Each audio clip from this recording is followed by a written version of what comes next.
Faz o favor, abre aqui essa janela, fica melhor. Prefiro a luz natural aqui, fica melhor. Pode puxar a cortina. Acho que você vai ter que levantar. Isso.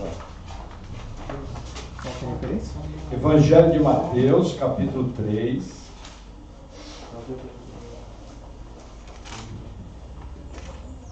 Versículo 1 diz assim.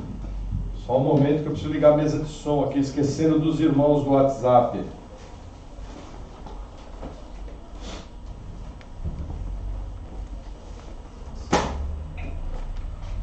Evangelho de Mateus, capítulo 3, versículo 1 diz assim: E naqueles dias apareceu João, o Batista, pregando no deserto da Judéia, e dizendo: Arrependei-vos, porque está próximo o reino dos céus. Até aqui. Vamos orar. Senhor, eu oro em nome de Jesus nessa manhã, pedindo que o Senhor venha abrindo nosso entendimento, que o Senhor venha nos dando sabedoria, que nós possamos estar aprendendo a Tua palavra, Senhor, que possamos estar aprendendo e andando nos Teus altos caminhos. Vem com o Teu poder, opera grandemente em Tua igreja, em nome de Jesus. Amém. Amém, irmãos? Veja, antes de adentrar o capítulo 3, ontem eu estava tendo uma conversa com um irmão e surgiu uma dúvida muito interessante que às vezes nós pregadores deixamos passar batido. Veja, nós sempre temos que lembrar que nós vivemos num mundo anticristo e que esse mundo anticristo não perde uma oportunidade de estar tirando a credibilidade da Bíblia. E conversando com esse irmão me falou o seguinte, ele falou, olha, eu estava falando com uma pessoa conhecida, e essa pessoa me falou o seguinte, que no Egito existe uma lenda que ensina uma história igual a de Jesus Cristo, falando do nascimento de um Deus e falando de tudo aquilo que aconteceu. Por que isso acontece? Gente, existem dois motivos. O primeiro deles é um motivo, que eu vou dizer que é um motivo antropológico. Sempre que a gente tem histórias que se repetem, por exemplo, não somente no Egito, na Babilônia, em outras culturas do Oriente, em culturas indígenas, você vai encontrar narrativas iguais ao nascimento de Jesus ou parecidas, que têm no fim o mesmo princípio. Por que isso acontece? Primeiro, porque elas partem de um ponto em comum. E qual que é esse ponto em comum?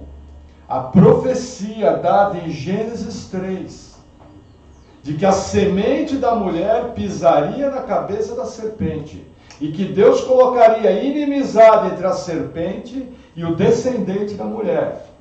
Segundo ponto, nós estudamos no livro do Gênesis, quem foi Nimrod. Nimrod foi marido de uma mulher chamada Semíramis, que alegou ter engravidado do Espírito Santo e nasceu um menino chamado Tamuz, que ela dizia ser Deus. Essa é a origem de Babilônia, que o Apocalipse fala que é a mãe das prostituições da terra. Prostituição na Bíblia, a gente sabe que é algo ligado à idolatria. Então o que acontece? Ao se espalhar essa falsa religião, que pontos que você vai ter em comum, como eu já expliquei, o emblema satânico mais terrível que tem, que é da mulher com a criança de colo, sempre ligado que essa criança é Deus. No caso do Egito, o que está explicando? Ísis e Osíris, que é o Deus Sol. Então, dessa forma, o que acontece? Quando te perguntarem, mas outras culturas falam disso, é mais uma prova de que a narrativa bíblica é verdadeira. Por quê? Porque essas culturas partiram de uma história em comum, que tem milênios. A gente vê esse fato acontecer com o dilúvio. São mais de 250 narrativas de um dilúvio universal, provocado por Deus e que teve uma família como sobrevivente. Então não é que a Bíblia está imitando essas histórias. Essas histórias partem da verdade bíblica de que elas aconteceram de fato. Só que quando vai passando de pai para filho, de geração em geração, lembrando que boa parte da história humana foi narrada, não foi escrita. A história só começa a sair, começa o período da história. Através dessa narração foram acontecendo mudanças. Mas as semelhanças permanecem em todas as culturas. É importante você saber disso, porque senão um dia você vai se deparar com um ateu ou com um incrédulo bem preparado e ele vai engolir você. Então, quando você ouvir essa história, você fala, meu amigo, isso é mais uma prova que a Bíblia é verdadeira. Porque a origem de todas essas histórias está na Bíblia. E ela foi registrada muito antes. Inclusive as fontes que Moisés consultou no Gênesis, elas são fontes muito antigas. Já expliquei para vocês, o livro das guerras do Senhor, o livro de Jasher, todos aqueles livros que serviram de consulta para a Bíblia. Então é literatura muito antiga. Isso explica o fato de se repetirem narrativas. E é lógico, Satanás quer roubar a honra que tem que ser dada a Deus. Ele vai espalhar a falsa religião, que fala de um nascimento de um Deus, por todo o mundo. Para quê? Para roubar a adoração do Deus verdadeiro. Amém? Então vamos lá. Vamos começar a nossa pregação. Inclusive hoje, olha, que Deus tenha misericórdia da minha vida, que eu preciso explicar aspectos muito detalhados, para vocês terem uma ideia. Hoje nós só vamos pregar em cima de Mateus 3, versículo 1 e versículo 2. Mais nada. Porque isso aqui é base do Evangelho. Então vamos lá, vou reler o versículo 1. E naqueles dias apareceu João, o Batista, pregando no deserto da Judéia. Primeira coisa aqui, muitos crentes têm dúvida se esse João o Batista deixou alguma literatura escrita na Bíblia. Não. João Batista não deixou nada escrito. A única informação que nós temos de João Batista é o que os evangelhos nos falam. Na palavra seguinte, nós vamos estudar que João foi o maior profeta do Antigo Testamento. Um fato interessante da vida de João, eu não quero entrar muito nesse detalhe, é que João não realizou nenhum milagre. Para vocês terem uma ideia, Elias realizou 7 milagres comprovados. Eliseu realizou 14 milagres comprovados. E João Batista não realizou um milagre apenas. E Jesus diz que ele é o maior profeta de toda a antiga aliança. Mostrando que o mais importante não é sinal. O mais importante não é coisa sobrenatural. O mais importante é a pregação. Outro detalhe, o texto aqui fala que ele veio pregando no deserto. Aqui é uma coisa muito interessante. Por que João Batista veio pregando no deserto? Entre outras coisas, a principal mensagem que tem aqui é o seguinte: ele veio pregando fora do sistema religioso da época. Aonde que o sistema religioso da época funcionava? Dentro do Senado judeu, que era formado por fariseus e por saduceus e pelos escribas. Aonde que ficava o centro dessa adoração judaica? Em Jerusalém. João Batista jamais passou perto com a sua pregação de Jerusalém. João Batista passou a quilômetros do sistema religioso com a sua pregação, mostrando o quê? Que ele não tinha nada a ver com aquele sistema religioso. Nós vamos estudar no Evangelho de Mateus, na evolução do Evangelho, que os fariseus, na verdade o povo judeu, quando voltou do exílio babilônico, e eles entenderam que foram lançados ao exílio por causa da desobediência à lei, eles desenvolveram um sistema extremamente rigoroso, onde eles tentavam cumprir os menores detalhes da lei. Esse sistema rigoroso, Jesus fala que ele era desprovido do principal, que era um coração correto.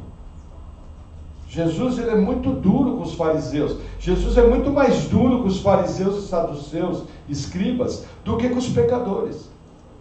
Então, o fato de João Batista vir pregando no deserto, nós vamos ver que houve profecias bíblicas que foram cumpridas nesse fato, mas o principal ponto, ele era fora da curva, ele era fora do sistema religioso. Por 400 anos, Deus parou de enviar profetas. O último profeta do Antigo Testamento foi Malaquias. Houve 400 anos de silêncio. Se você for ver na sua Bíblia, será uma Bíblia trinitariana, ela tem 4 páginas em branco, entre o Antigo Testamento e o Novo Testamento. Por que essas páginas estão aí? Elas representam 400 anos de silêncio de Deus. E aí vem João Batista pregando no deserto. Por que o deserto também? Aonde que a lei de Moisés foi dada? No deserto. Aonde foi a principal atividade profética do Israel antigo? No deserto. O povo foi tirado do Egito, houve a questão do Monte Sinai, tudo foi entregado para o povo. Em Deuteronômio, a lei é reeditada. Então a gente vê esse detalhe. Era Deus chamando o povo judeu ao arrependimento. Era Deus chamando o povo judeu. Sempre que o judeu fala de arrependimento, o judeu ele vai falar do quê? De voltar para o pacto de Moisés. Voltar para a lei de Moisés. Quando João Batista, aqui no versículo 2, olha que interessante. E dizendo, arrependei-vos, porque está próximo o reino dos céus. Quando João Batista fala de arrependimento, aqui para essa geração, arrependimento o que era? Voltar para a lei de Moisés, voltar para o pacto, entrar em obediência à lei. O interessante é que João Batista abre o seu ministério falando de arrependimento, e Jesus Cristo também abre o seu ministério falando de arrependimento. Olha que interessante, olha a importância da pregação de João. Quer ver um texto interessante? Olha, Evangelho de Mateus, capítulo 5.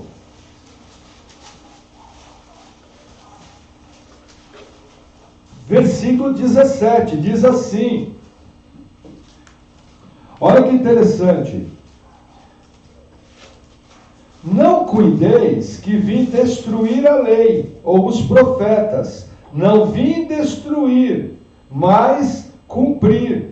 Porque em verdade vos digo que, até que o céu e a terra passem, nem um jota ou um tio jamais passará da lei, sem que tudo seja cumprido. Ó 19, qualquer que violar um desses mandamentos, por menor que seja, e assim ensinar aos homens, será chamado menor no reino dos céus. Aquele, porém, que os cumprir e ensinar, será chamado grande no reino dos céus. Por que Jesus começa falando da lei? Veja, o fim da lei é Cristo. O cumprimento da lei está em Cristo. Por que a lei é eterna? Porque Cristo é eterno. E quando você pega o Novo Testamento, ele redesenha de uma maneira aprimorada tudo aquilo que estava na lei de Moisés. Mas Jesus principalmente reduz aos 2 principais mandamentos: amar ao Senhor teu Deus sobre todas as coisas e amar ao próximo a ti mesmo. Então, ao cumprir a lei é eternizada na figura de Jesus. O que tem nessa mensagem? Gente, vocês estão longe de mim, vocês estão longe da minha lei. Vocês precisam se voltar para a minha lei. E é interessante que a pregação sobre arrependimento, ela continua. No ministério apostólico, Pedro abre a pregação no dia de Pentecostes falando de arrependimento. Quer ver? Vamos em Atos dos Apóstolos, capítulo 2, mais à frente. Atos dos Apóstolos.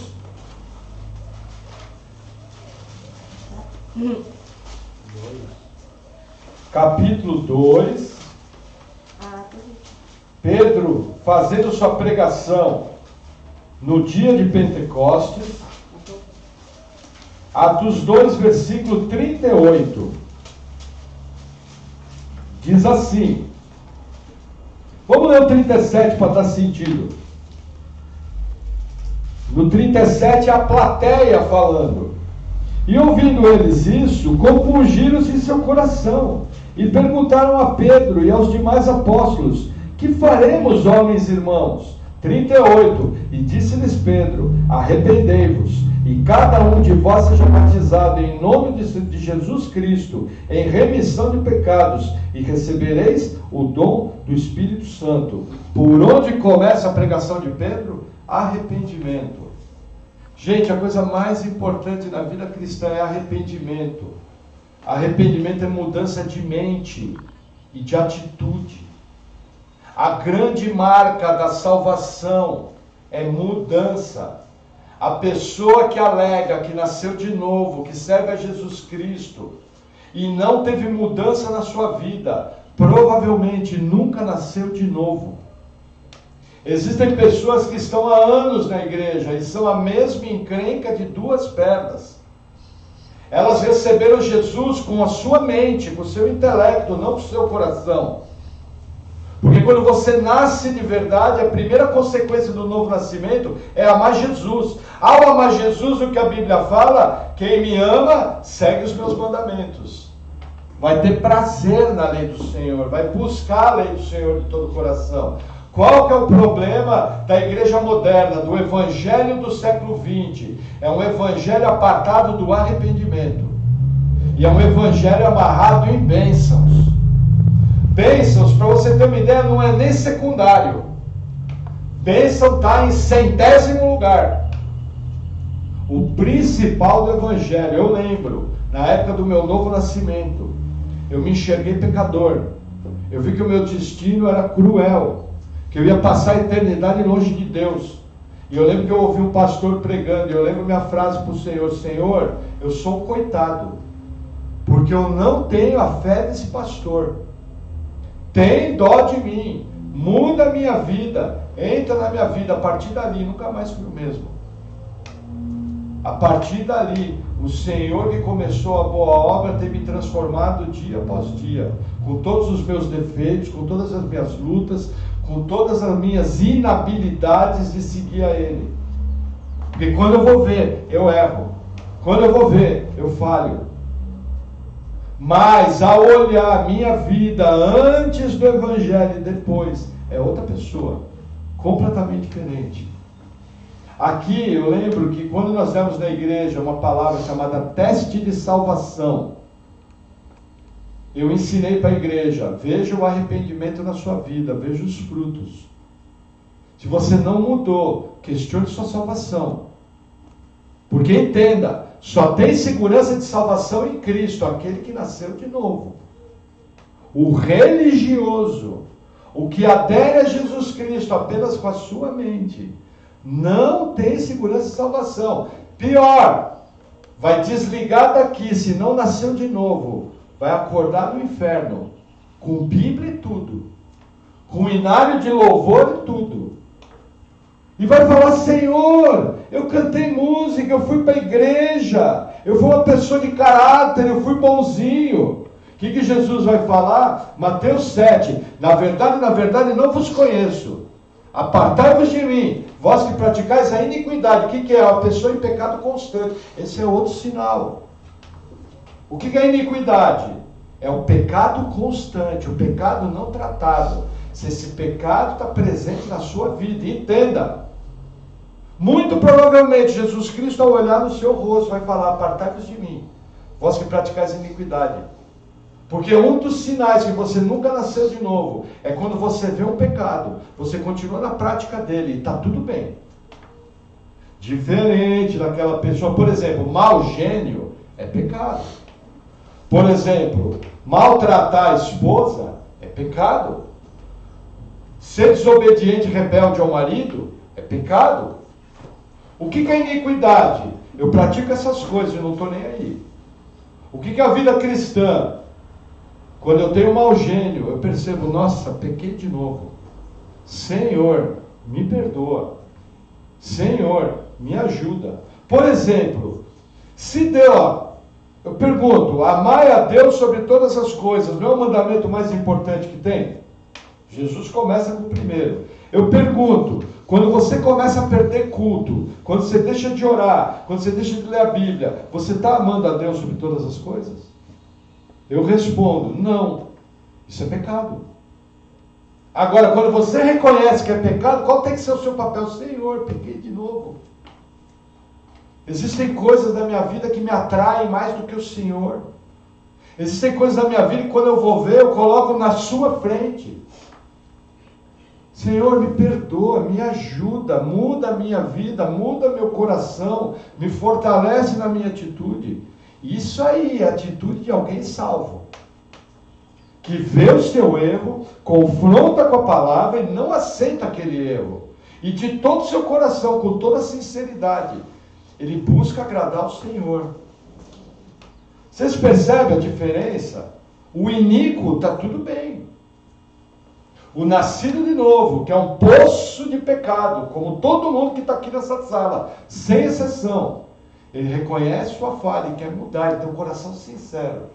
Por isso que a pregação de João Batista, de Jesus Cristo e dos apóstolos, ela começa com arrependimento. Agora, o que eu tenho que identificar o que é. Na época de João o Batista e de Jesus, a lei tinha que ser cumprida. Então, nesse caso, eles sempre vão direcionar para aspectos da lei. Não existe uma palavra de Jesus que remova qualquer verdade retratada na lei de Moisés. Não existe uma palavra de João Batista que seja contrária à lei de Moisés. Você só vai ver isso. E isso começa no livro de Atos dos Apóstolos e em Paulo. Por quê? Porque os apóstolos, eles tinham infalibilidade, eles eram infalíveis na geração da doutrina bíblica. Por isso que não existem mais apóstolos hoje. Eles eram infalíveis. Então, através dessa infalibilidade, é que o sábado foi derrubado, a circuncisão foi derrubada, toda a dieta alimentar foi derrubada, todo sacrifício de animais foi derrubado. Mas porque eles, inspirados por Deus, trouxeram a nova aliança. Amém? Amém. Vamos voltar em Mateus, capítulo 3.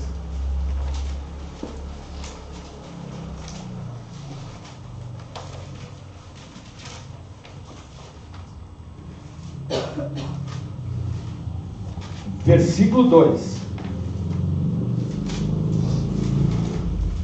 Diz assim: e dizendo, palavras de João Batista, arrependei-vos, porque está próximo o reino dos céus.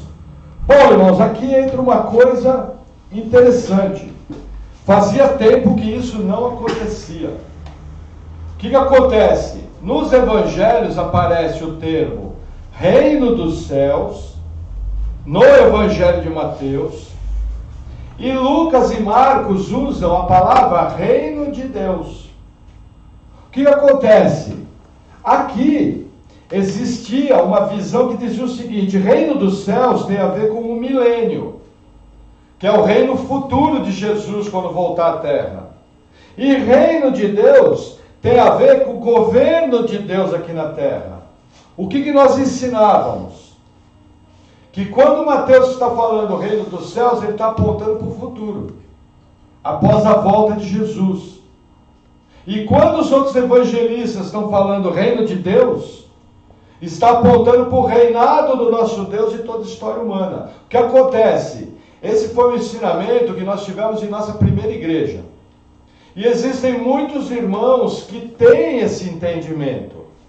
Só que aqui eu vou ser obrigado a fazer uma coisa que faz tempo que eu não faço. Eu vou ser obrigado a me retratar. Porque esse ensino é falso. Pesquisando apuradamente o assunto, eu descobri que reino dos céus é a mesma coisa que reino de Deus. Eu já vou provar pela Bíblia. O que acontece? Alguns aspectos entram aqui.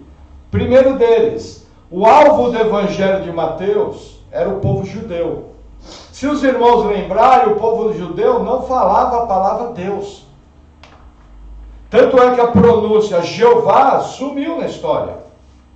A gente não sabe como é o nome de Deus. Então Mateus, como escreveu, com público-alvo judeu, ele usou céus.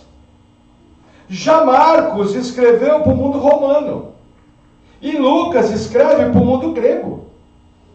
Então eles não estão preocupados em falar do reino de Deus, reino dos céus. Então o primeiro motivo que Mateus usa reino dos céus, é que ele estava se dirigindo para judeus. Então ele não queria usar inadvertidamente o nome de Deus, para que os leitores não fechassem o coração. Isso é muito importante porque existe toda uma teologia amarrada nessa diferença que eles alegam. Então eles querem dizer o seguinte: o que você vai fazer no milênio está ligado ao que Mateus ensina. O resto está ligado à sua vida aqui na terra. Percebe como toda teologia leva uma prática? E ao estudar, eu já sabia disso, mas eu estava esperando entrar nos evangelhos. Há 2 anos atrás, eu entrei em contato com a Igreja Batista, que cuida do Ministério Palavra Prudente, na cidade de Presidente Prudente. Eles têm um grande ministério, e lá eu já vi os estudos. Reino dos céus é igual a reino de Deus, não tem diferença nenhuma. Tanto é que a partir dali eu comecei a ajustar minha pregação. Se vocês olharem as nossas pregações de Apocalipse, nenhuma delas fala do reino dos céus. Todas elas ligam o galardão que nós vamos ter lá no futuro às nossas obras, como qualquer igreja ensina. Existe um outro motivo aqui interessante. Olha que barato. Vamos abrir em Mateus, capítulo 28.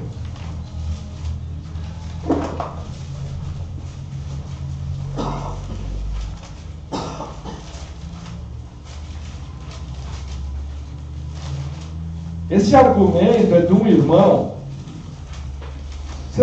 Gente, existem nomes que eu falo aqui para ilustrar.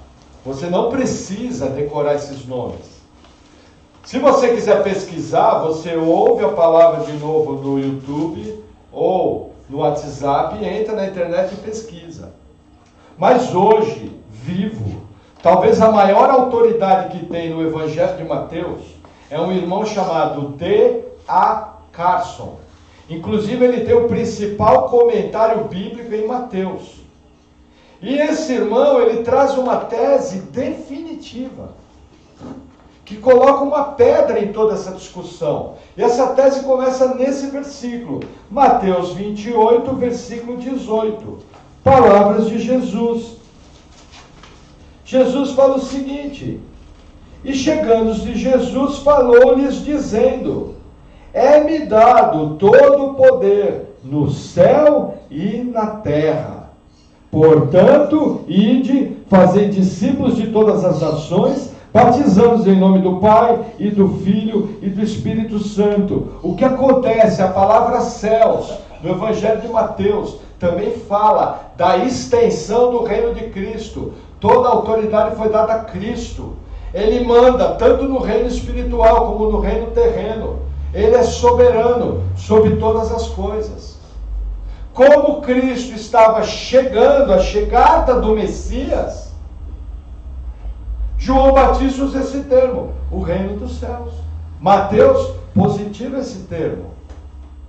Só que veja, eu fiquei de provar para os irmãos pela Bíblia que reino dos céus é igual a reino de Deus. Vamos fazer isso agora. Como? Existe todo um conjunto de textos que aparece tanto no Evangelho de Mateus como nos outros evangelhos. E quando os autores usam o mesmo texto, falando da mesma situação, Mateus usa reino dos céus e os outros evangelistas usam o reino de Deus, falando do mesmo assunto. O que prova que é a mesma palavra. Não tem diferença nenhuma. Os irmãos entenderam? Me fiz claro? Então vamos lá. Vou pegar só 2 versículos, eu poderia usar mais textos, mas aí ia ficar muito cansativo, eu tenho muito material para andar. Vamos no Evangelho de Mateus, capítulo 19.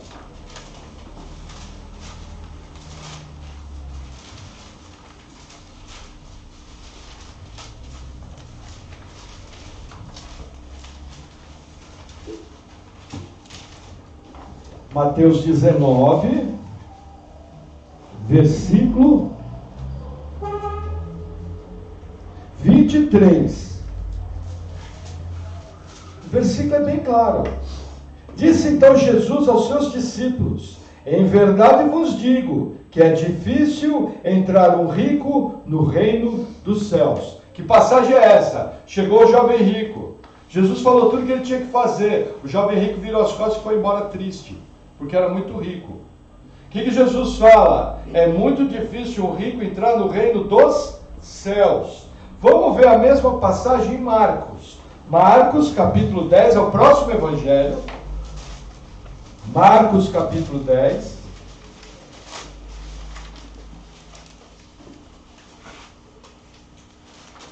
Versículo 23. Olha que legal.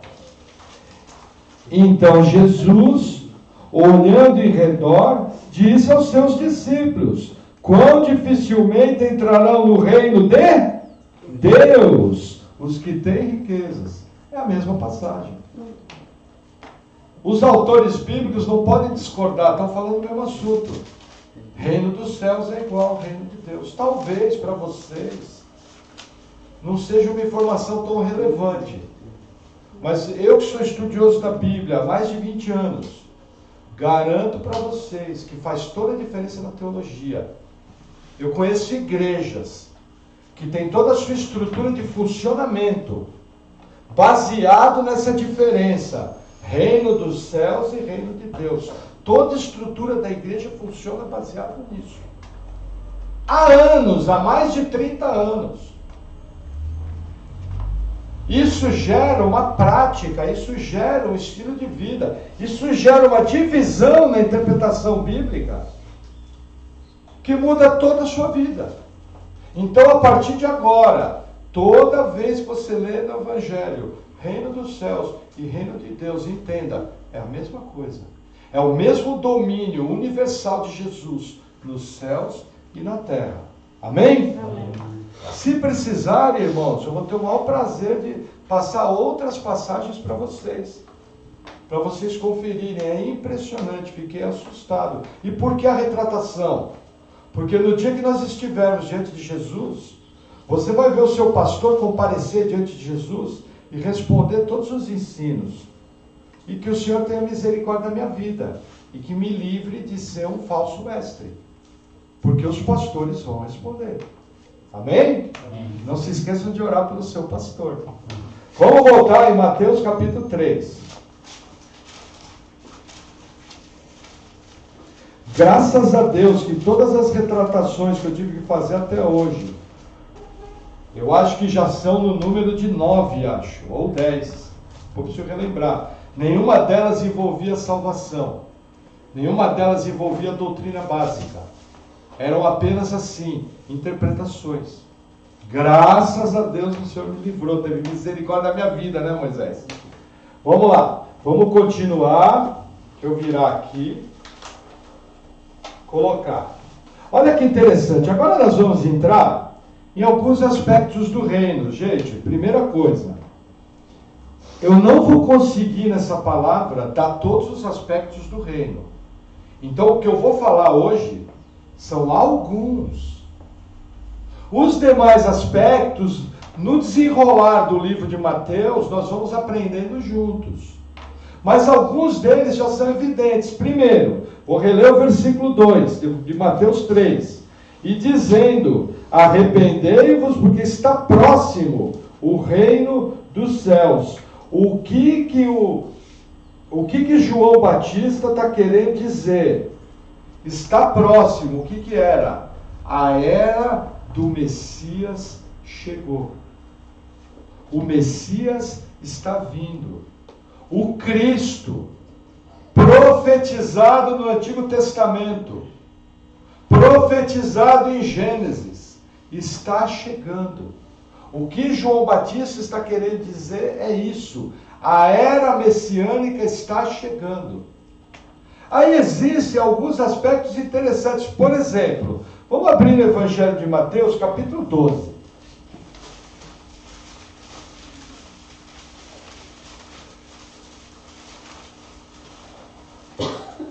versículo 28.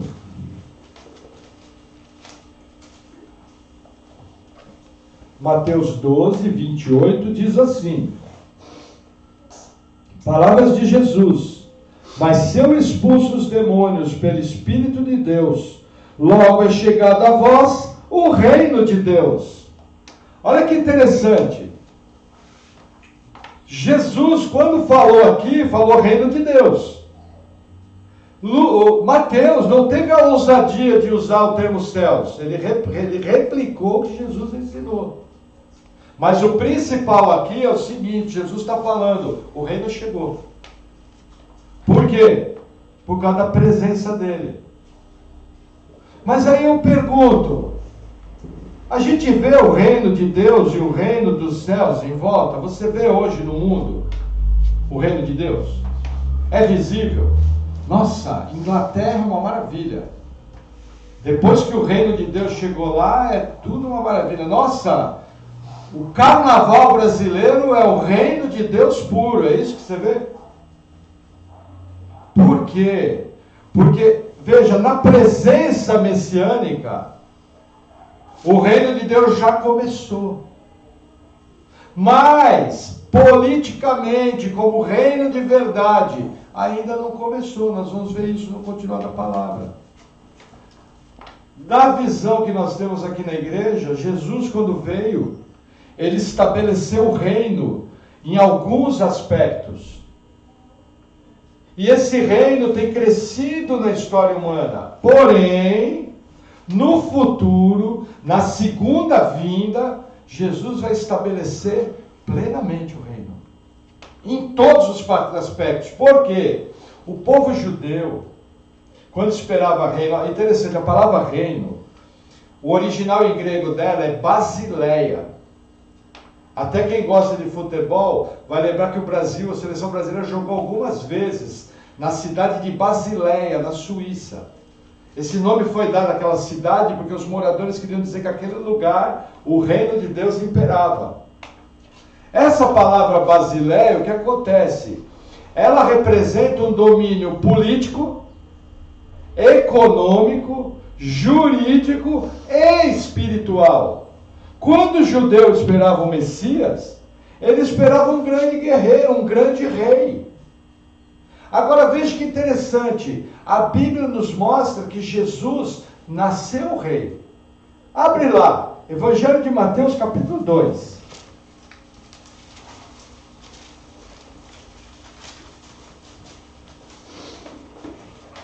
Versículo 2, nós estudamos isso, palavra passada. Dizendo, só um minutinho.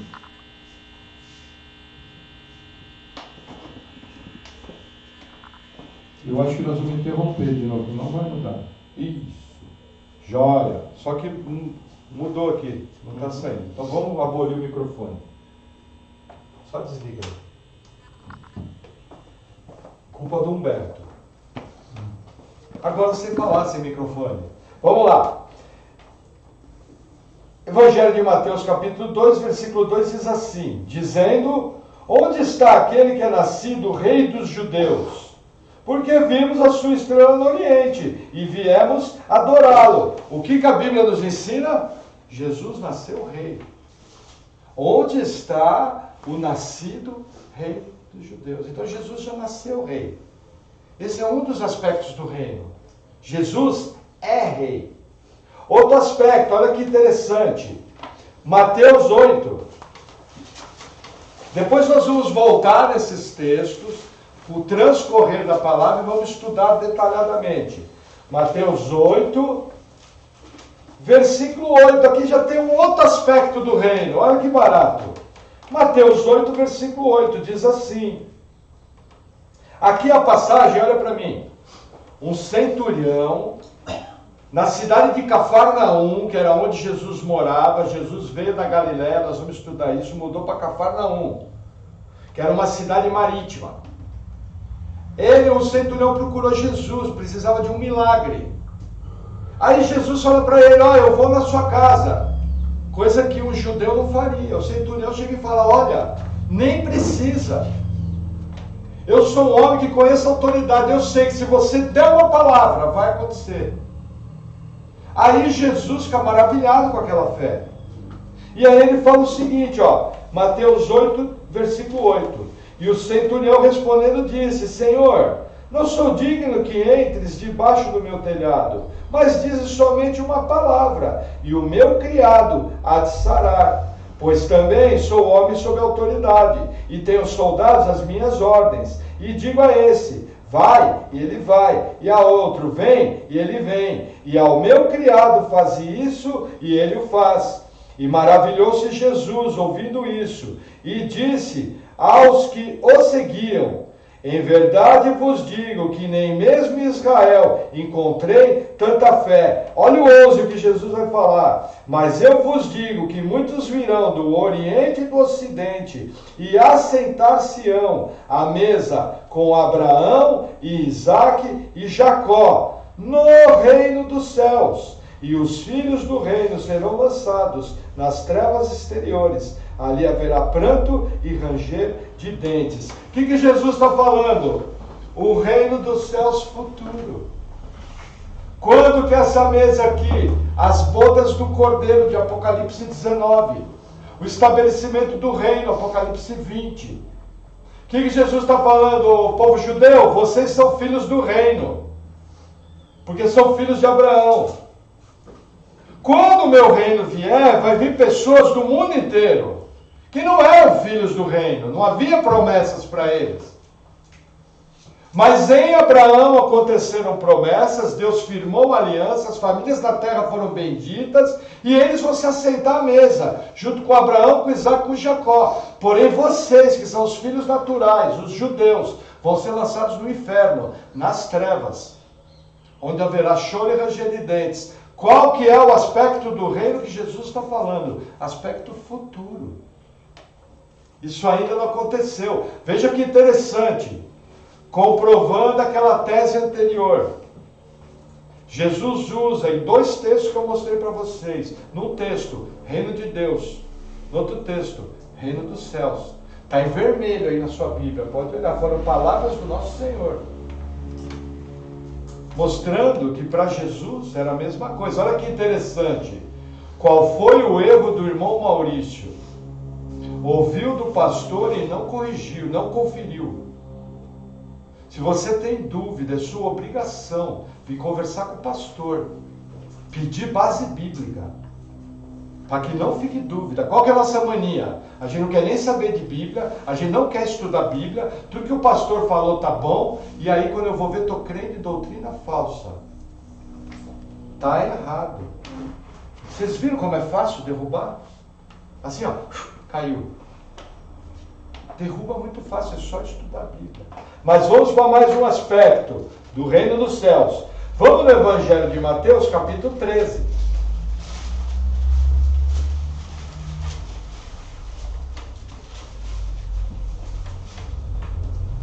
Versículo 3. A leitura do texto é um pouco longa, mas eu só vou explicar o aspecto principal, tá? Nós vamos voltar nessa parábola. Mateus 13, versículo 3 diz assim: E falou-lhe de muitas coisas por parábolas, dizendo: Eis que o semeador saiu a semear. E quando semeava, uma parte da semente caiu junto ao caminho, e vieram as aves e comeram-na. E outra parte caiu em pedregais, onde não havia terra bastante, e logo nasceu, porém não tinha terra funda, mas vindo o sol queimou-se, secou-se, porque não tinha raiz. E outra caiu entre espinhos, e os espinhos cresceram e a sufocaram-na. E caiu outra em boa terra, e deu fruto, um a 100, outro a 60, e outro a 30. Quem tem ouvidos para ouvir, ouça. Versículo 10. E acercando-se dele os discípulos disseram-lhe: Por que eles falam por parábolas? Olha a pergunta dos discípulos. Jesus contou a parábola do semeador. E eles perguntam: por que você fala para o povo em parábolas? O que nós aprendemos nas nossas igrejas? Que Jesus falava por parábolas para que as pessoas entendessem a Bíblia. Não foi isso que nós aprendemos? Jesus não concorda com isso. Isso que nós aprendemos é mentira. O próprio Jesus desmente esse ensino. Vamos continuar na leitura. Versículo 11. Olha o que Jesus fala aos Oscar. Ele respondendo disse-lhes: porque a vós é dado conhecer os mistérios do reino dos céus, mas a eles não lhes é dado. Porque aquele que tem se dará e terá em abundância, mas aquele que não tem, até aquilo que tem lhe será tirado. Olha o 13. Por isso lhes falo por parábolas, ponto e vírgula. Porque eles vendo, não veem, e ouvindo, não ouvem, nem compreendem. Versículo 14. E nele se cumpre a profecia de Isaías, que diz: ouvindo, ouvireis, mas não compreendereis. E vendo, vereis, mas não percebereis, porque o coração desse povo está endurecido, e ouviram de mau grado com seus ouvidos, e fecharam seus olhos, ponto e vírgula, para que não vejam com olhos, e ouçam com ouvidos, e compreendam com o coração, vírgula, e se convertam, e eu os cure. Versículo 16, estou eu e você. Mas bem-aventurados os vossos olhos, porque veem, e os vossos ouvidos, porque ouvem.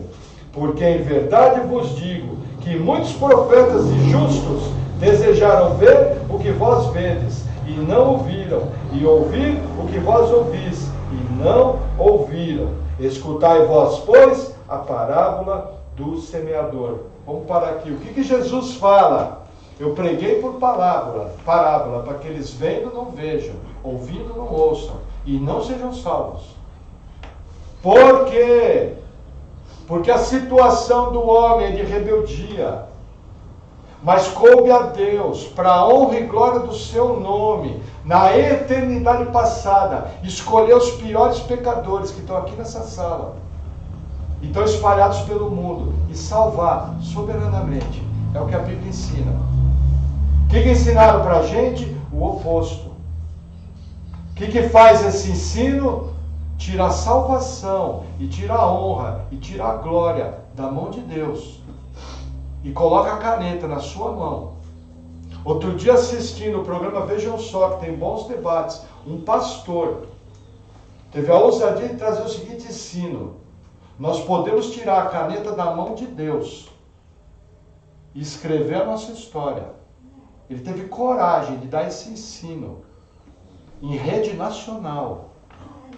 E vou te falar, muitas igrejas ensinam a mesma coisa hoje. Mas a Bíblia que eu leio mostra o seguinte: a Ele a honra, a glória e o louvor para todos sempre. Ele faz todas as coisas. Porque a única coisa que pode fazer você ouvir o Evangelho é a graça irresistível de Deus operando. É a misericórdia dele. Ah, então o irmão está querendo dizer que Deus está mandando as pessoas para o inferno? Não. As pessoas vão para o inferno porque elas são pecadoras. O que eu estou querendo dizer é que Deus, misteriosamente, na eternidade passada, elegeu sua igreja para ser salvo. E só foi possível ser salvo porque Ele efetivamente cumpriu isso. Ponto final. O resto é especulação. O resto eu vou ter que dar cambalhota, dar pulo, dar estrela, emendar pedaço da Bíblia, pega a tesoura, passa o durex, apaga embaixo, joga o branquinho, está aqui a doutrina. Não, eu prefiro ler a Bíblia, como ela diz. Se Jesus fala que ele pregou para que eles ouvindo não ouçam, eu acredito em Jesus, prefiro acreditar em Jesus do que em homens. Só que é o seguinte, né, gente? Nós somos uma geração que acha que pode fazer muitas coisas. A eleição nos humilha. Sabe qual foi o seu papel na salvação? Foi o pecado. Só. Aí vem aqueles hino esquisito. Eu quero de volta o que é meu. Restitui. Eu não quero não, talvez o outro queira. Eu quero que fique bem longe o pecado. É isso que nós temos ensinado. Amém? Amém. Vamos continuar. Mateus 17. Nós vimos nessa passagem. Fiquei tão empolgado que esqueci de dar o motivo para passar. Gente, a eleição me empolga, sabe por quê? Hoje cedo eu estava ouvindo o pastor Paul Washer. Ele também crê como nós. que Deus elegeu. E ele veio, agora no final do ano, falou, gente, tem 3 milhões de pessoas no mundo que precisam ouvir o Evangelho. Por que eleição empolga? Porque você sabe que se você pregar para um eleito, ele vai ser salvo. Não tem como escapar. Efetivamente é salvo. Gente, pode pregar, abra a boca, fale. A pregação do Evangelho é o bom perfume de Cristo para os que se salvam. E é cheiro de morte para os perdidos. Tem que pregar, tem que abrir a boca. Você já tem a certeza de que vai funcionar. Não se preocupe, você pregou, a pessoa olhou feio para você, problema dela.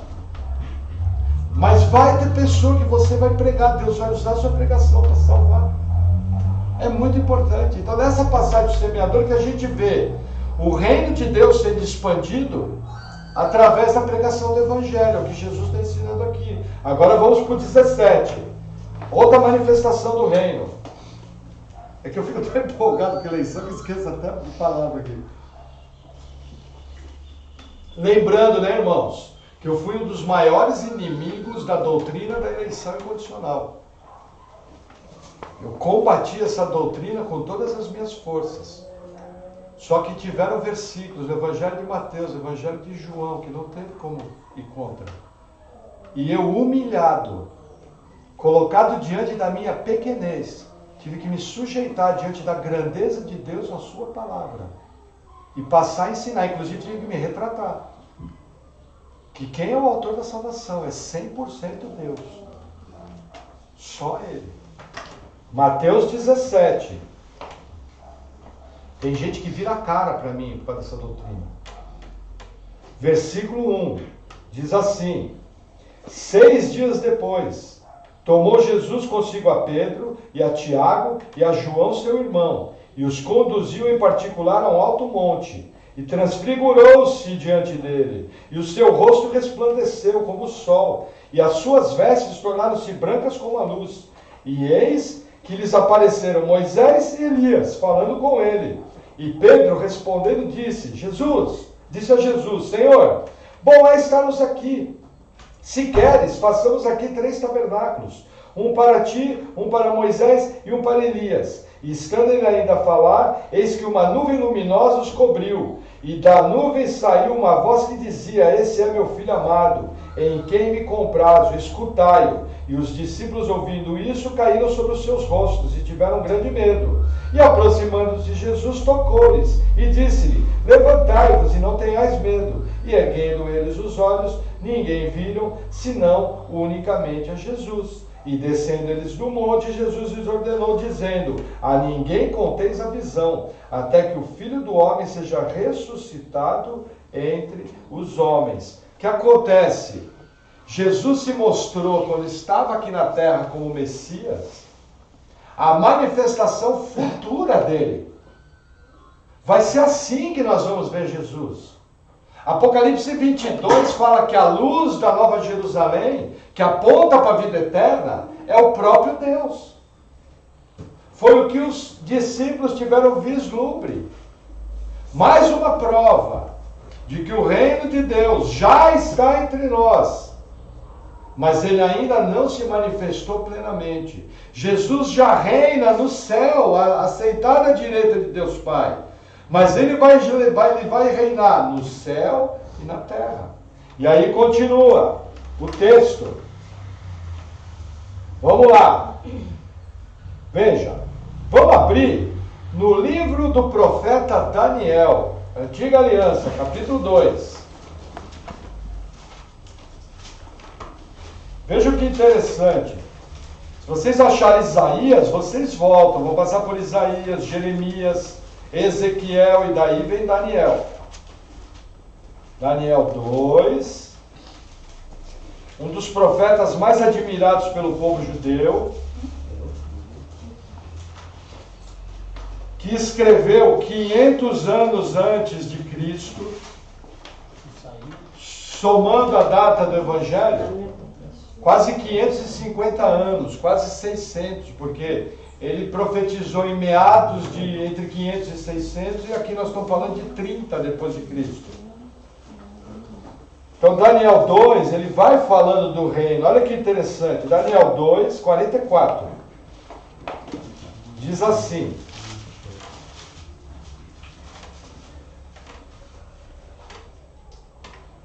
mas nos dias desses reis, o Deus do céu levantará um reino que não será jamais destruído, e esse reino não passará a outro povo. Esmiuçará e consumirá todos esses reinos, mas ele mesmo subsistirá para frente, para sempre. O que Daniel está falando aqui? Nos dias dos reis, dos últimos dias, durante o reinado do anticristo da terra, Deus vai levantar o reino eterno. Que reino?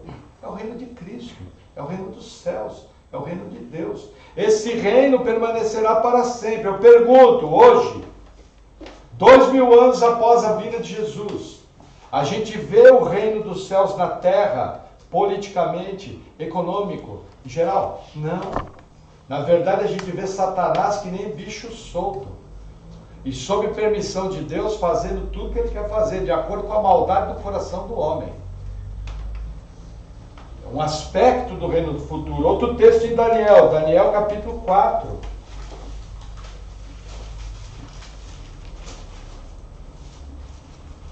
Versículo 25. Por que eu estou mostrando isso para vocês? Gente, existe conexão entre Antigo Testamento e Novo.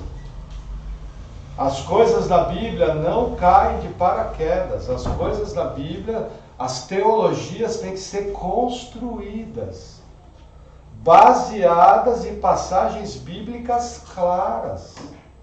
Então diz assim, Daniel 4, versículo 25. Falando para Nabucodonosor, qual é o quadro aqui? Olha para mim. Nabucodonosor teve um sonho. E nesse sonho ele aparecia como uma fera da terra. Aí Daniel fala o seguinte, ó, o negócio é o seguinte, a coisa vai ficar feia para você. Estou parafraseando. Você não reconheceu Deus como Deus. Então você vai ficar entre as feras do campo por 7 anos. Então é bom você se arrepender antes que esse mal venha sobre ti. Só que Nabucodonosor não se arrepende. E um dia, numa tarde, ele falando dos jardins da Babilônia, como é grande esse meu reino. Deus mandou aquilo sobre ele, ele por 7 anos ficou vivendo como um animal no campo. E ninguém podia chegar perto dele, até que ele, levantando os olhos pela graça de Deus, reconheceu Deus como soberano, como Deus Altíssimo. Existe uma divisão entre os teólogos, que Nabucodonosor foi salvo ou não. Eu acho que Nabucodonosor foi salvo nesse episódio aqui. Somente essa passagem. Mas fica a dúvida, né? Vamos lá. Daniel 4:25 diz assim: e serás tirado dentre os homens, e a tua morada será com os animais do campo, e te farão comer erva como os bois, e serás molhado do orvalho do céu, e passar-se-ão 7 tempos em cima de ti, até que conheças que o Altíssimo tem domínio sobre o reino dos homens, e o dá a quem quer. Qual que é o aspecto do reino de Deus? O reino de Deus domina o reino dos homens 100%, integralmente. O diabo não domina reino nenhum. Quando ele leva Jesus ao pináculo e fala, todos os reinos me pertencem, o que o diabo está falando? Na verdade está falando, vou tentar encontrar o termo, dos seus princípios, da sua teologia, do seu explorar da maldade humana, do seu explorar da concupiscência, dos apetites da carne. É disso que ele está falando, por isso que ele fala me pertence. Mas o domínio dos reinos é de Deus. Por quê? Porque o reino de Deus, ele já está presente, mas não de maneira plena. Aí continuando, o livro de Daniel, capítulo 7, mais um aspecto.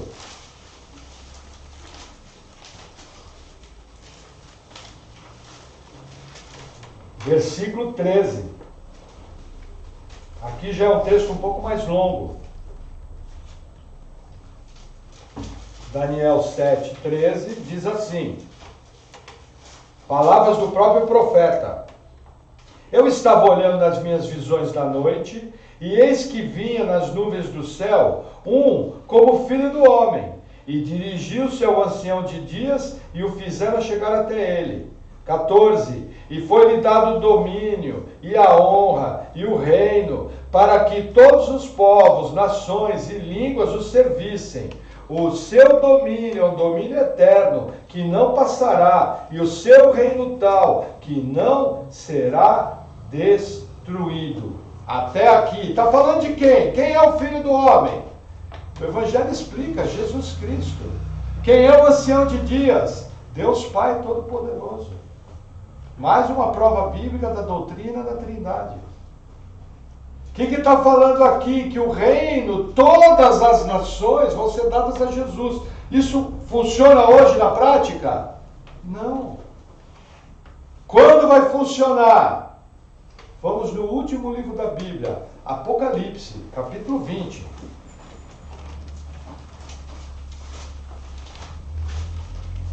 E aí nós vamos caminhando para o nosso final.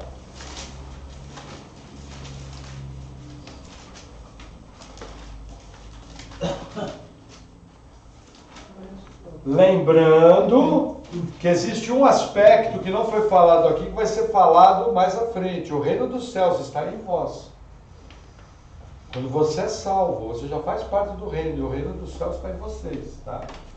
Mas nós vamos explorar isso em outros textos. Então, Apocalipse 20, texto conhecido dos irmãos, versículo 4. E vi tronos, e assentaram-se sobre eles, e foi-lhes dado o poder de julgar, e vi as almas daqueles que foram degolados pelo testemunho de Jesus e pela palavra de Deus, e que não adoraram a besta, nem a sua imagem, não receberam o sinal em suas testas, nem em suas mãos, e viveram e reinaram com Cristo durante 1000 anos. Nós, os santos, vamos reinar efetivamente na terra. Isso aqui é o início da eternidade. Por quê? João aqui fala do reinado de Cristo juntamente com os seus salvos. Mas o apóstolo Pedro mostra que esse reino aqui é eterno. Eu preciso tomar muito cuidado. Quando eu falo de reino de Deus no milênio, eu também estou falando de eternidade. É que é apenas um período inicial para um tratamento que Deus tem sobre a terra, mas o reino de Cristo é eterno. Deixa eu mostrar isso na Bíblia para vocês. Segunda Epístola de Pedro, capítulo 1, é o último texto nosso. E aqui nós vamos tentar tirar algumas aplicações práticas. Segunda Pedro, capítulo 1. O que acontece? Segundo o que nós falamos, nós vimos que Jesus domina tudo, que o reino do céu já está em nós, mas que vai haver um reino pleno. Mas eu creio que essa passagem de Pedro mostra de maneira prática o que eu, como igreja hoje, tenho que fazer em relação ao reino. Não adianta nada a gente conhecer todos esses textos se eu não tirar uma aplicação prática. Fica muito vazio. E Pedro, inspirado pelo Espírito Santo, ele vai no ponto, certeiro. A leitura começa, 2 Pedro 1, versículo 5. Eu vou fazer uma leitura expositiva, tá? Que nós vamos até o 15. E vós também, pondo nisso mesmo toda a diligência, acrescentai à vossa fé virtude, e a virtude, o conhecimento. Gente, virtude aqui é uma palavra muito ampla. Virtude na Bíblia, muitas vezes ela tem como poder de Deus, que é o dunamis, que é o poder do Espírito, mas nesse texto virtude está falando do que? As qualidades cristãs. Primeiro ponto do cidadão do reino, adicionar sua fé, qualidades cristãs. Que eu pretendo com essa leitura desse texto, você vai conferindo. Bom, eu aprendi com o pastor que eu sou cidadão do reino, que o reino está em mim, que Jesus já me governa. Mas será que eu estou obedecendo ele em relação ao reino? É o que eu pretendo fazer com essa leitura, que você compare sua vida hoje ao que Pedro ordena. Porque aqui ele está ordenando, ele está aconselhando, falando, sabe, gente, se tiver um tempinho, faça. Não. Ele está mandando fazer. Primeira coisa que ele fala, você adiciona a sua fé, virtude. São qualidades da vida cristã. E aí ele continua. E a virtude, o conhecimento. Como é que eu adquiro o conhecimento? Simples. Pregação bíblica expositiva e leitura da palavra. Você está adicionando as qualidades cristãs do conhecimento? E aí continua, versículo 6. E ao conhecimento, a temperança. Gente, temperança é a qualidade do equilíbrio. Essa é uma pessoa que tem uma vida equilibrada, orientada pelo Espírito Santo. Você precisa olhar a sua vida e ver como você tem visto. Você tem essa temperança. Inclusive, ela é um fruto do Espírito. E aí continua, a temperança, a paciência. Por que paciência? Aqui estava falando de tempos difíceis, tempos de perseguição. Quando você tem lutas na sua vida, você é paciente. Você compreende que aquela luta vem de Deus para produzir algo. É isso que a paciência vai produzir na sua vida. Coro. É isso. E aí continua. E a paciência, a piedade. O que é piedade? É o temor de Deus em obras piedosas. Você age como alguém que tem o Espírito de Deus e obedece a palavra.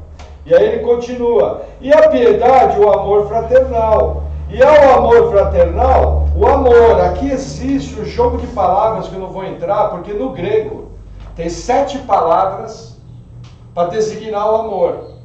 Amor fraternal é aquele amor entre os irmãos. Mas existe o amor ágape, que é o amor de Cristo salvando a gente. Aqui estão presentes 2 palavras sobre o amor. Então o que ele está falando aqui? Como é que você é em relação aos seus irmãos? Pastor, eu congrego numa igreja de 2.000 pessoas porque eu não quero ver a cara de ninguém. Eu entro lá, consumo o culto, o que o pastor manda fazer eu faço, e a hora que ele acaba o culto eu sumo e não quero saber de ninguém. Isso é amor fraternal? Agora, adicionar o amor, o que é? Tem a ver com a pregação da palavra, tem a ver com falar do ágape de Deus. Tem a ver com isso. E aí ele continua, versículo 8. Porque se em vós houver e abundarem essas coisas, não vos deixarão ociosos, que é sem trabalhar, na obra, nem estéreis no conhecimento de nosso Senhor Jesus Cristo. Gente, Pedro está falando que na igreja tem gente que não pratica isso. É ocioso e estéril. Obra de Deus, zero. Para mim, Pedro está falando de século 21, Brasil. Eu vejo nossa igreja assim, ninguém faz nada, ninguém pratica a obra. As pessoas estão doentes, as pessoas estão precisando de oração, as pessoas estão precisando de uma palavra de esperança, tanto fora como dentro da igreja. Ninguém está nem aí. Eu vou cuidar da minha vida, do meu nariz, dos meus interesses e vamos que vamos. Ninguém ora com ninguém, ninguém aconselha um casamento que está sendo desfeito. Estou falando de maneira genérica. Mas é algo que você tem que despertar. E aí continua. 9. Oh, irmão Pedro. Pois aquele em quem não há essas coisas é cego, nada vendo ao longe, havendo-se esquecido da purificação dos seus antigos pecados. Ao 10 a ordem. Portanto, irmãos, procurai fazer cada vez mais firme a vossa vocação e eleição, porque fazendo isso, nunca mais tropeçareis. Olha que interessante. Nós sabemos que somos eleitos. O eleito não perde salvação. O eleito é firme. Mas o que Pedro está falando aqui? O eleito é você. Você tem que viver a vida cristã. Fazer isso. Vou reler o 10. Portanto, irmãos, procurai fazer cada vez mais firme a vossa vocação e eleição. Existe uma vocação do cristão. Gente, deixa das bobeiras da vida. Concentre em Cristo. Concentre no reino. Tudo que está à nossa volta vai passar. É tudo poeira. Vai para o vinagre. Como eu costumo dizer, você não sabe nem se vai acordar amanhã. Pedro está falando, você é eleito, você tem uma vocação. Que vocação? É viver a vida cristã cada vez mais abundante. Você vive Porque aí você vai falar, mas pastor, legal, bacana, mas o que tem a ver isso com o reino dos céus? O versículo seguinte responde, e aqui a gente encerra a palavra. 11, porque assim vos será amplamente concedida a entrada no reino eterno de nosso Senhor e Salvador Jesus Cristo. Aí olha o que Pedro fala, olha o pastor chato aqui, o irmão Maurício. Por isso não deixarei de vos exortar-vos sempre acerca dessas coisas, ainda que bem as saibais e estejais confirmados na presente verdade. Qual que é o papel do pastor? Ser chato, exortar, chamar atenção para a palavra. Pedro fala o seguinte, que ele ia chamar atenção de tal forma, que até depois dele morrer, ia ficar ecoando na mente. Quer ver? Vamos lá. Versículo 13. É que eu estava vendo onde estava. E tenho por justo, enquanto estiver nesse tabernáculo, que é o corpo dele, despertai-vos com admoestações, vírgula, continua o pensamento, sabendo que brevemente hei de deixar esse meu tabernáculo, como também nosso Senhor Jesus já me tem revelado. 15, mas também eu procurarei, em toda ocasião, que depois da minha morte tenhais lembrança dessas coisas. Qual é a expectativa de Pedro? Ó, galera, o negócio é o seguinte, parafraseando, Pedro não ia falar, galera. Jesus já me anunciou, vou deixar esse tabernáculo, mas enquanto eu estou aqui, eu vou dar nos dedos, eu vou orientar vocês de uma forma tal, que depois que eu partir, vocês vão sempre lembrar disso, e vão sempre viver disso. Essa carta está sendo lida nesses 2000 anos de história da igreja. Quem é sóbrio e sensato, já está vivendo o reino, obedecendo isso que Pedro fala. Se não, meu irmão, você é salvo, mas você está reduzindo a sua vida cristã a um parâmetro baixo, a um parâmetro medíocre, o qual não vai ter galardão, não vai ter elogio. Você vai entrar no reino mesmo, vai entrar na eternidade, porque Deus foi bom e te salvou. Porque Ele quis ser glorificado na obra de salvação. É algo que eu tenho que parar e pensar. O que eu tenho diante desse texto? Aprendi sobre o reino. Qual vai ser minha posição para viver esse reino nessa vida? Eu tenho procurado viver essas coisas? Sim. Estou tranquilo. Só vou crescer. Não. Estou pecando. Estou pecando o pecado da rebeldia. Porque a palavra está mandando fazer e eu não faço. Isso é pecado. Graças a Deus que eu tenho segurança e salvação. Senão estava tudo vendido. Vocês entendem porque Deus tinha que garantir minha salvação? Porque se dependesse de mim, todo dia eu perdia. Quem aqui pode dizer que a todo momento, em todo o tempo do dia, ama a Deus sobre todas as coisas? Eu vou te responder, ninguém, nem eu. E se eu não faço isso, isso está me errado. Glória a Deus que Deus nos elegeu, nos deu a vida eterna e nos orienta por sua palavra, para que eu não seja cego, mas enxergue as coisas pelo ângulo de Deus, obedecendo e vivendo uma vida cristã abundante. Amém? Amém. Vamos orar?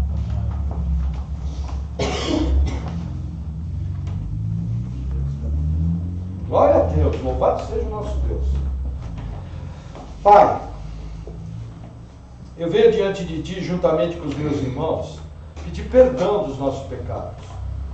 Porque quanto mais nos aproximamos de Ti, quanto mais a Tua luz brilha em nossa vida, mais nós vemos os nossos defeitos, as nossas imperfeições, as nossas desobediências e o que é pior, os nossos pecados.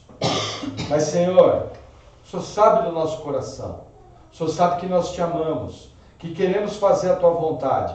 E também o Senhor sabe que existe uma briga dentro de nós, onde a nossa velha natureza é contra a natureza vinda do novo homem Cristo Jesus. Que nós possamos desenvolver, Senhor, um estilo de vida, onde sejamos cheios do Teu Espírito Santo, onde tenhamos práticas que vão engrandecer a Cristo, que vão nos transformar abundantemente em obreiros cristãos de todo o nosso coração. Que nós possamos viver uma vida cristã simples, mas que estejamos sensíveis àquilo que o Senhor espera que nós façamos. Principalmente, Senhor, que no nosso dia a dia, no nosso trabalho, na nossa família, nós sejamos sal do mundo, luz do mundo e sal da terra. Senhor, capacita a tua igreja em nossa fraqueza, para que o teu nome sempre seja glorificado. Em nome de Jesus. Amém.